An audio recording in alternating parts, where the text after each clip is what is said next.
Hey guys, welcome back to Brick System Brothers. I'm going to share with you some fan mail that we got, or that I got specifically. This is just mixed used pieces from a local Bricks and Minifigs from this fan, and sent them our way. This is actually the same person that we did a previous fan mail video. They had sent a package with other things as well for Annika and Jessica, who have been on the channel.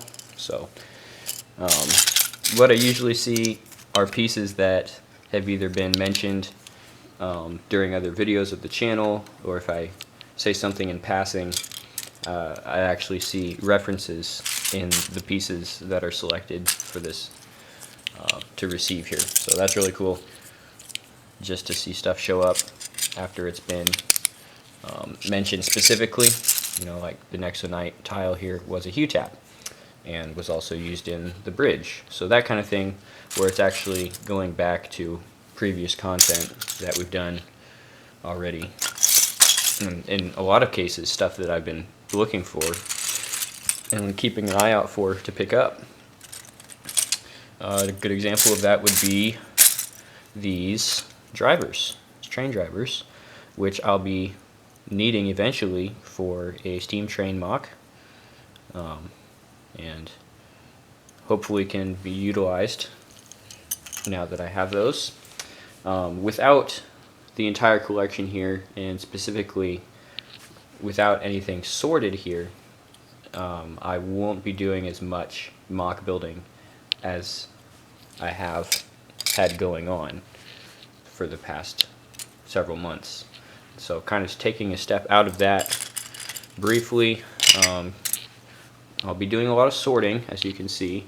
I've got these bins of mixed and some empty stair lights to be sorting into, something I kind of talked about in the Tuesday update video.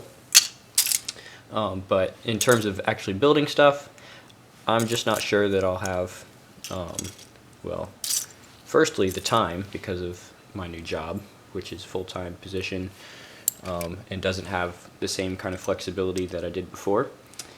So that's a main factor, and then also I don't have the framework that I've had in that workshop space that is still in Iowa, so I don't have that with me. Eventually I'd like to get something set up here, but as of now and going forward, probably for the next several months, I just won't have that set up how it has been. In any case, it's always a good day to get Lego, especially gifted from somebody who kind of follows what I do with Lego and knows what I like Sand Green. It's always a green flag for Sand Green. So yeah, fun stuff in here. About 500 pieces, and a lot of it more collectible, used. Some of it's retired. Some of these Sand Green pieces would have been almost exclusive to those early themes where we first saw the sand colors. So Life on Mars in 2001 would be there. I'm pretty sure that some of these pieces would have been only cast for those themes, and we haven't really seen them since.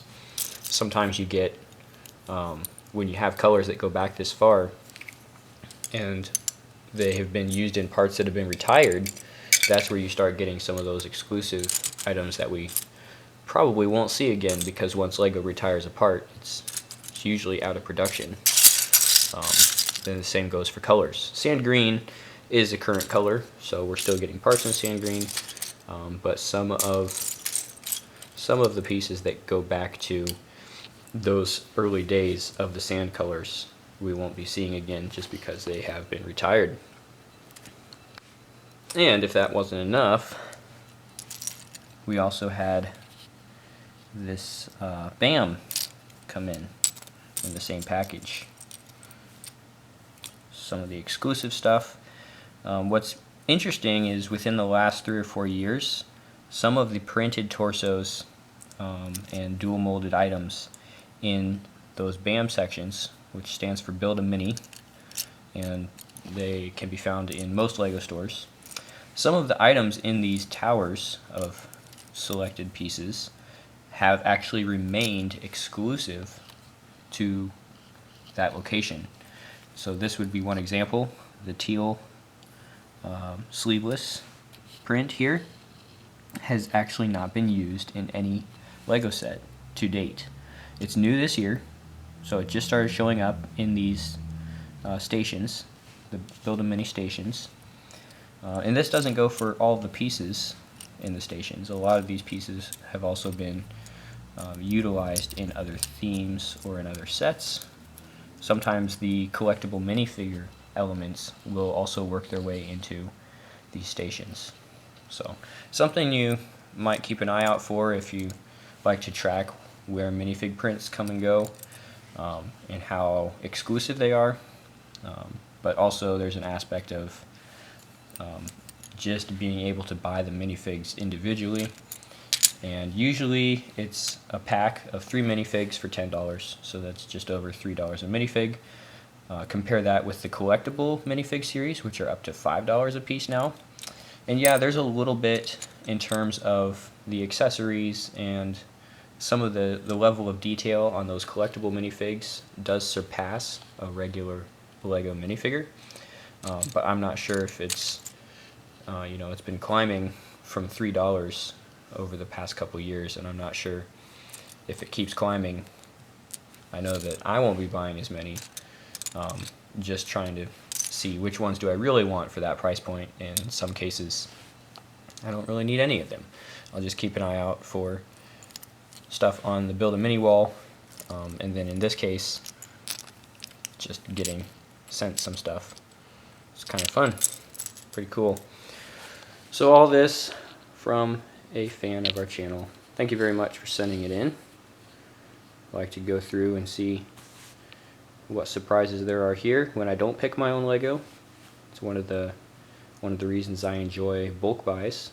Similar deal there. You don't necessarily know right off the bat what you're getting, but there's bound to be some interesting stuff in there. In this case, a lot of it handpicked from somebody who does pay attention to what I do with LEGO. So it's very much appreciated. Thanks for sending it in. And I do have another video coming up about some stuff that I handpicked and bought. So kind of a similar format there, and we'll go through that coming up on the channel. But that's it for today. See you next time.